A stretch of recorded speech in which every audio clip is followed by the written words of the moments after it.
Welcome on into the Cougar Tracks podcast post-game drive. I'm your BYU insider, Mitch Harper. BYU basketball takes down UC Riverside 86-80 on Friday night on rivalry eve as BYU football gets ready to take on Utah. I'm not pulling out of the Marriott Center right now.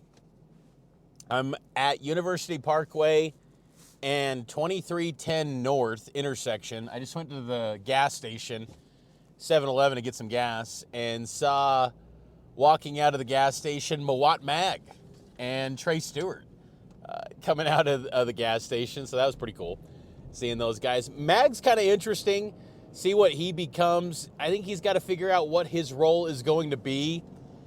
He makes Mag plays, though. You see it at times. And what I mean by that is defensive plays. I think he'll continue to settle in and figure out his role. But nonetheless, that's where I'm at right now as I drive home after covering the BYU basketball game. Cougs taking down UC Riverside. I do this in an effort to, share my thoughts, make the most of my time. Hands are on the steering wheel, microphone clipped to my shirt. So if I get some of the numbers inexact, understand I'm driving, I'm trying to go based off memory and things like that. But post-game drives are always fun to share my thoughts and kind of share what's on my mind about this BYU basketball team. And much closer call than the Central Arkansas game, as BYU only wins by 6 over the Highlanders. And this is the type of night that I talked about in the preseason. I think back in August, I had a podcast of my expectations for BYU basketball in year one. And even a couple weeks ago when I was with Matt Biamonte in an exhibition takeaways video, I said, I want to give this team a little bit of leniency in the non-conference play. At no point in the UC Riverside game did I think BYU was going to lose. That should be noted. BYU felt like they were comfortably, the win probabilities were high. It was never really in doubt, but just UC Riverside hung around and they made shots and they did enough to make you feel, well, you got to play a full 40 minutes now because of this. But my point in the preseason was that with this new look team, it's going to take some time. They're not going to have the non-conference performances like last year's team that was just blowing the doors off folks by 50 points and catapulted to number 1 in the net rankings in December. This team's not going to do that. They've got a weak schedule in non-conference play, but this group is going to have some games like tonight where the advanced metrics don't like that, and they plummet. They took a big drop tonight in KenPom. They were at 19 entering the night. I think they're in the 36, somewhere in there, after they beat UC Riverside by 6. Because BYU was favored by about 21, 22 points, depending on the predictive metrics you looked at. They were a big favorite in this game. Now, but again, BYU always felt like they were going to win this one. It didn't feel like it was in doubt. It was just, you got to tighten things up a little bit. But one thing for sure that you come away feeling great about, Egor Demin, once again, the freshman star guard, was brilliant. 20 points, 7 assists, 5 rebounds. Egor was fantastic. And his feel and just presence in the game, it's just quite the sight to see. That slam dunk, too, at the end of the first half was fun as well. And it was a great highlight dunk. And the thing about Egor that I think a lot of people aren't understanding about him, he is just super competitive, highly intense guy, and he's a soft-spoken individual. What a perfect fit at BYU. He's worked just perfectly. But in the stretches where he was out of the game, BYU's efficiency dropped off. And that's something that is going to be worked on. It'll get better when Dallin Hall returns, as once again, Dallin Hall out with an undisclosed issue. Kevin Young, optimistic. He says he's close. They're taking their time with the training staff. Kevin Young did note, hey, we're without our starting point guard right now, and Dallin is the steadying force of this team. So to have a night like this, a feeling out process without your starting point guard, that's something of note. But Egor, fantastic. And it doesn't take long to understand how special of a player he is. And Egor is one of the best players I've ever witnessed in a BYU uniform. And I've been watching BYU basketball very closely since the 1-25 season in 1996 and 97. You know, pulling out of the parking lot at the Marriott Center too, I was telling an individual with the BYU basketball program, I was saying, like, I used to go to BYU games when there was only 3,000 fans. I was at that Cougar Classic right before Roger Reed got fired in the 96-97 season. I was there. I was among the 3,000 fans that were in the Marriott Center that night. And then to see tonight, fast forward 28 years, and to see 17,000 fans on a Friday night in November to see BYU take on UC Riverside, it's amazing what's happening with BYU basketball. The interest, the eyeballs, the attention. It's quite a sight to see. And for good reason. This is a fun team. And you see, like, the highlight plays, the shooting ability. The shooting ability wasn't on complete display tonight. Three-point shooting was MIA for BYU for the most part on Friday. But they made up for it in the paint. Fus Traore had his best game in the Kevin Young era thus far, coming off the bench. Fus, I believe, had about 13 points, I believe, if memory serves me right. Keba Keita, the starter, 14 points, 10 rebounds, a double-double for Keba. You know, I asked Fus in the postgame how much he's enjoying having Keba, a little bit of a reunion with him, and he loved it. And, you know, Fus is a class act guy because he could have easily said to this situation with Kevin Young, final year in college basketball, deuces, I'm out. Could have said totally dipped and moved on. Or been upset, you know, when Keba rolled in after, you know, Chris Burgess gets hired and then BYU brings Keba Keita. Fus could have been like, I'm out, see you later. And he wasn't. He stayed on board, and that speaks to the character of Fus. You know, Fus Traore, whatever happens this year, I'm curious to see how his role evolves this season because, you know, does he mesh with the style that Kevin Young and this, you know, NBA influenced staff is looking for at BYU? I'm really curious to see, but it was a reminder on Friday that there is a role in college basketball for an enforcer in the post that just can get you a tough bucket, can go to the rim and just be a bull down low. Look, Fus isn't going to be a guy that's capturing any attention from an NBA scout or any. But that guy is a very good college basketball player, and I think he's going to play somewhere professionally after this season overseas. Fus is a really good player, and he's a better guy, too.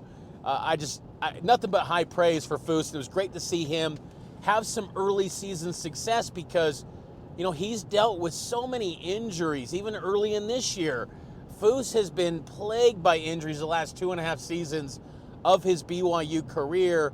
And if that guy can stay healthy, he can be a really good player for BYU. And to think he was one of the top guys in the program 2 years ago. 2 years ago, you made an argument that Fus was the best player on BYU's roster. And now he's probably, you know, 5th or 6th, maybe. And that's just a testament to how much this program, the collection of personnel they've added since Kevin Young took the job. And it also speaks to just Fus's willingness to just want to be at BYU. He loves being at BYU. He loves being a student at BYU. He's a bit of a throwback. And we're not going to see many guys like Fus in the years to come, in my opinion. Maybe we will in the revenue sharing era, but just to assume you're going to get a guy for 4 years, those days are numbered. And, it's been refreshing to see that with Foose, and he's never wavered at all, and he has been at BYU throughout the NIL and transfer portal era and never flinched and batted an eye about leaving this program. So it's great to see him have success on Friday night. I thought his presence in the post, he even had some nice passes in the second half too. Foose is a really good player for BYU. A little bit of an off night shooting the ball for cannon catchings, and that's going to happen. That will be a thing for freshmen, and that's one of the challenges when your best players are freshmen. Catchings and Egor are the best talents on the team. Now, are they the steadying force? That's probably Dallin Hall and Richie Saunders. But the best talents, can sometimes have some up and down nights when they're young at the college level. And I'm not going to tell you that UC Riverside is some world beater. I'm not going to pull the wool over your eyes, Cougar Nation, and say, this is like Portland State. Their cornerbacks are NFL corners. They're so good. That's why BYU struggled to score any points against Portland State. That's a reference to 2017, by the way, because that was a narrative coming out of that game. I'm not going to do that to you because at the end of the day, it's still a Big West team. However, I do think that backcourt was really good.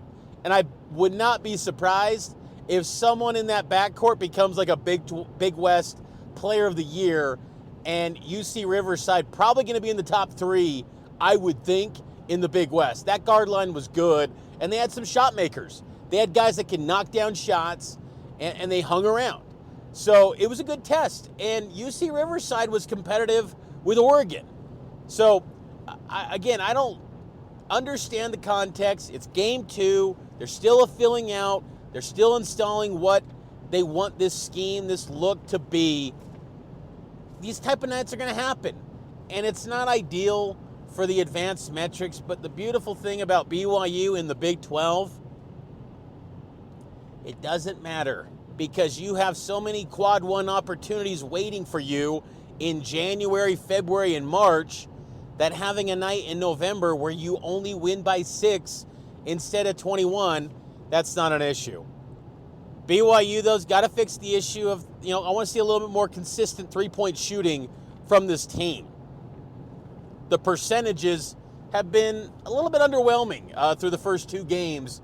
I loved in game 1 the volume, 44 threes, but you want to see more fall, and I want to see that happening going forward. I loved what I saw from Richie Saunders. It's going to be a theme every night probably with him, but I thought that block, it just kind of embodied Richie Saunders, man. And, the UC Riverside player had an open lane for what looked to be a layup or a slam dunk, and Saunders comes up from behind and blocks that shot. And that's just who Richie Saunders is.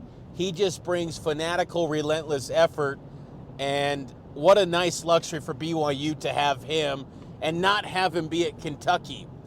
Because I really believe without Richie Saunders, the outlook on this team would be different. It wouldn't be,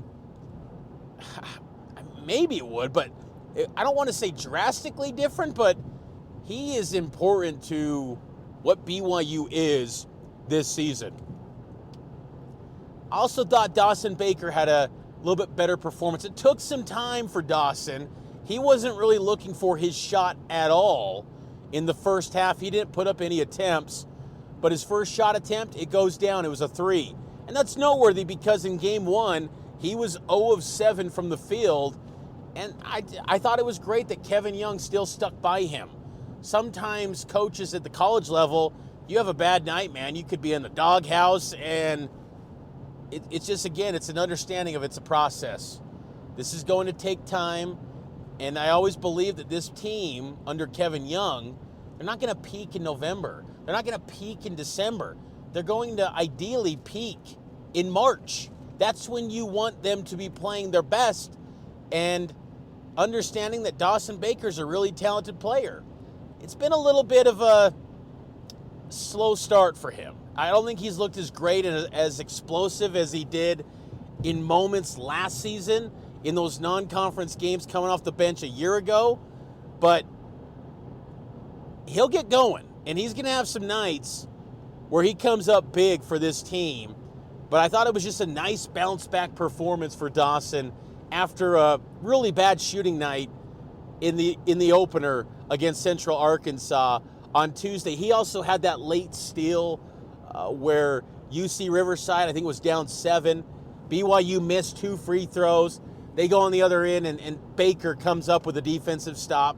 Little things like that, Baker was pretty valuable with tonight. But the offense didn't operate as efficiently with him and Elijah Crawford as it did with Egor, and that's to be expected. I mean, Egor is potentially a top 5 pick. And where those guys, they're good, but they're not that level. There's a big difference there. So Dawson stood out to me. Tough shooting night for Trevin Nell. And those are, Trevin's got to be a little more consistent. And that's going to be the challenge for him in his final year, is to, when the moment is there, he's got to knock him down consistently. Because if he becomes that ace in the hole, knockdown three-point shooter time after time, man, that'll be a valuable asset for BYU. But when that's not falling, it can be tough for this offense, and it can have some really tough shooting nights because they want Trev to get those looks and get a big volume of three-point attempts for this team. And he's got to be able to knock him down consistently going forward. But again, Cougs get it done, 86-80. They take down the Highlanders, 2-0 in the season. They'll look for 3-0 next Wednesday against Queens. BYU's got a 5-game homestand to open up the season, so it's a great way to really get a filling out process before they go to that MTE in San Diego on Thanksgiving week. So Queens on Wednesday, and then next Saturday, Idaho, 1 p.m. tip in the afternoon before the Kansas football game later that evening. So going to be a loaded week of BYU basketball coming up. BYU football, of course, Saturday night, 8:15 here on KSL News Radio. I'll have coverage with Matt Biamonte on the radio, noon to 3 on Cougar Sports Saturday, and then we'll hold it down on extended pregame beginning at 6 o'clock on your legacy home of the Cougars, KSL News Radio. So I'll talk to you next time here on the Cougar Tracks podcast. It's always powered by KSLSports.com.